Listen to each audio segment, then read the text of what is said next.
January is finally over. I read 8 books and all but one were over 500 pages. And again, all but one were 4 stars or more. So what we are going to do is something that I tried to do on TikTok and didn't work, and is a kind of rapid fight tournament where books are going to face each other, and the 3 on top are going to go to a tournament in the end of the year where they will fight other books in their category. Ready? Let's talk fantasy. For the ones of you who might be interested in how the tournament works, I basically just prepare a bracket for the amount of books that I read said month, then I put the books in order and I just throw a dice, so it's as random as I can make it. And as you might probably see in the future months, this doesn't mean that the best 3 are going to win the tournament, this just means that it's going to be the 3 luckiest, because I might have the best fight out of all of them in one of the first fights and then one gets left behind. So I can only assure you that the best one out of all of us are going to win. Out of all of them, not us, they don't let me fight.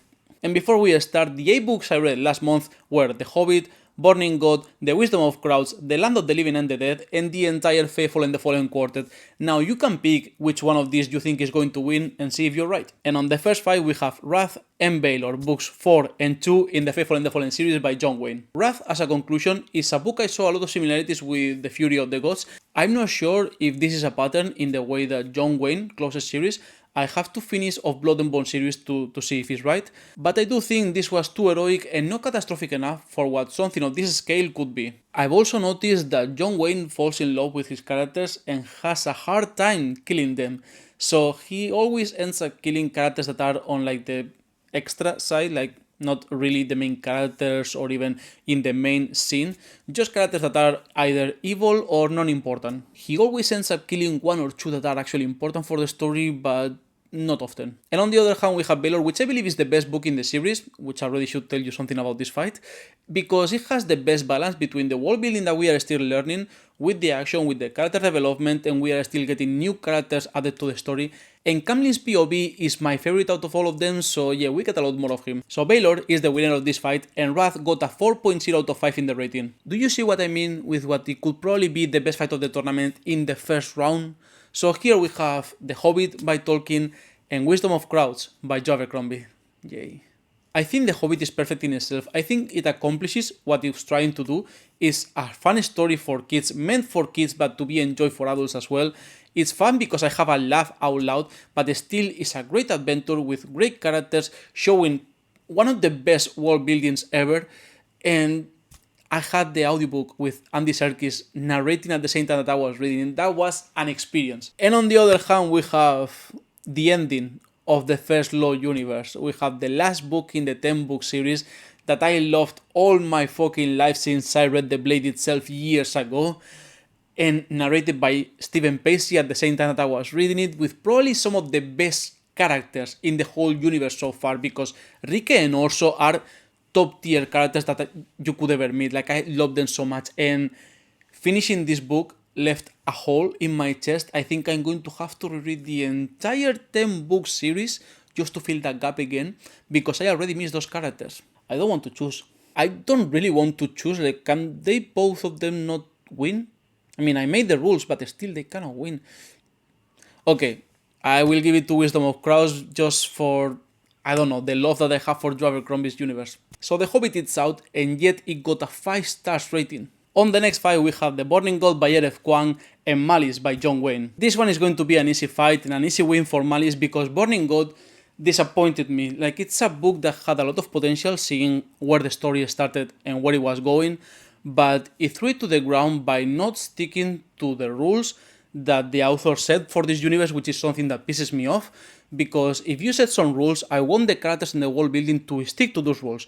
I don't want the main character to just get away with everything just because it's the main character. Like, if you are telling me that this is the strongest, most powerful character in the whole universe, you cannot bring the main character and just win like that, like it's in like 20 pages. That's not how it should work. Like, there are rules in this universe, so I'm not happy with that conclusion. Also, the ending of the book, the last 10 pages, felt like the entire story was worthless, because you cannot tell me that this is an entire fight against imperialism, against foreign powers, and then you get to the ending like, yeah, I give it away, I don't care.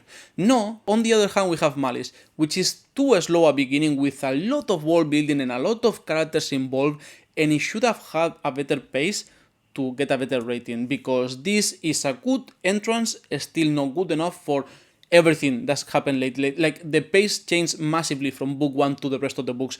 That should be fixed. Burning got out with a 3.25 out of 5 rating. And on the last fight of the first round, we have Ruin by John Wayne and The Land of the Living and the Dead by Shanna Lawless. And this is also going to be tight because Ruin is probably the most heart-wrenching book in the entire quartet, in the same way that The Land of the Living and the Dead is. But to be fair, I do love more the conclusion to the Gale Song trilogy, where there were a couple of things that didn't entirely vibe with me, one of them being a romance that is introduced in this third book, which I believe is a poor choice of characters, and it doesn't have anything to do with the sexuality of them.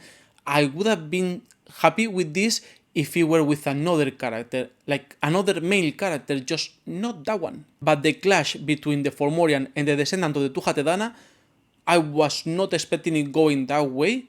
It was such an overwhelming crash between two massive powers, and I thought one was bigger than the other. I was entirely wrong. I cannot wait for the sequel to this trilogy. The first book on the new trilogy is coming out in November, I think, and I need it. So needless to say, I balance more on one side, so Ruin out with a rating, I think, of 4.25. And on the first fight of the second round, we have Baylor by John Wayne and The Wisdom of Crows by Joe Abercrombie. Now, I got to be honest, as much as I think Baylor is the best book in the entire quartet, there's just no comparison here.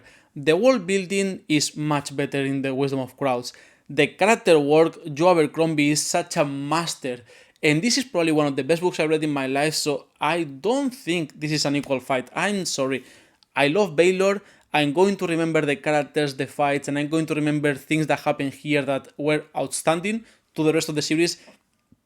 But we got a winner. And Baylor goes out with a 4.5 out of 5 rating. And in the other semi-final, we have Malice by John Wayne and The Land of the Living and the Dead by Shanna Lawless. Again, Malice has a problem with the pace. I also understand that it's difficult to get so many characters, so many kingdoms, and the politics out of all of them at a balanced pace, but that means that first book is dragging for like near 500 pages before it starts speeding up. And on the other hand, we have fantasy mixed with true historical events, and one of the best female characters I've ever read. And this book is as tragic as a story like this should be. So Shanna Lawless is the winner, and I'm sorry for Malice, but it goes out with a 4.0 out of 5 rating. And before going to the final fight, we are going to fight for the third position between Baylor and Malice, which I think is going to be a quick fight because Malice is not the worst book in the series, but is in a tie for the worst book. And Baylor is the best book on the series, so looking at the ratings, we know Baylor wins. I'm sorry for Malice. And on third position, Baylor by John Wayne. And we make it to the final between Wisdom of Crows by Joe Abercrombie and The Land of the Living and the Dead by Shanna Lawless. I think you can feel in the passion with which I speak of the First Law universe that I have a favorite here.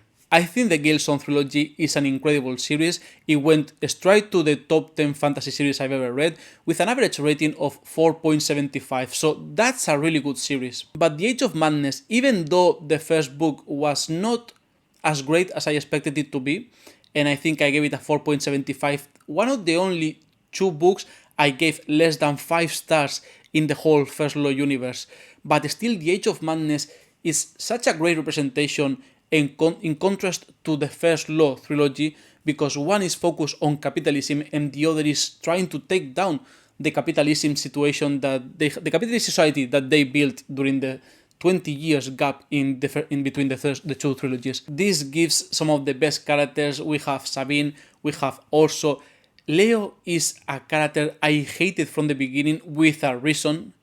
We have Rike, we have Clover, which I also hated, but it's such a fun character.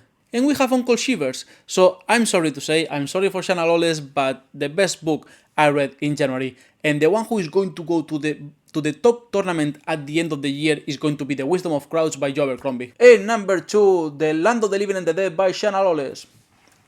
And on number 1, The Wisdom of Crowds by Joe Abercrombie. Okay, yeah, that was embarrassing enough, but I think we got a winner. So tell me what's the best book that you read in January.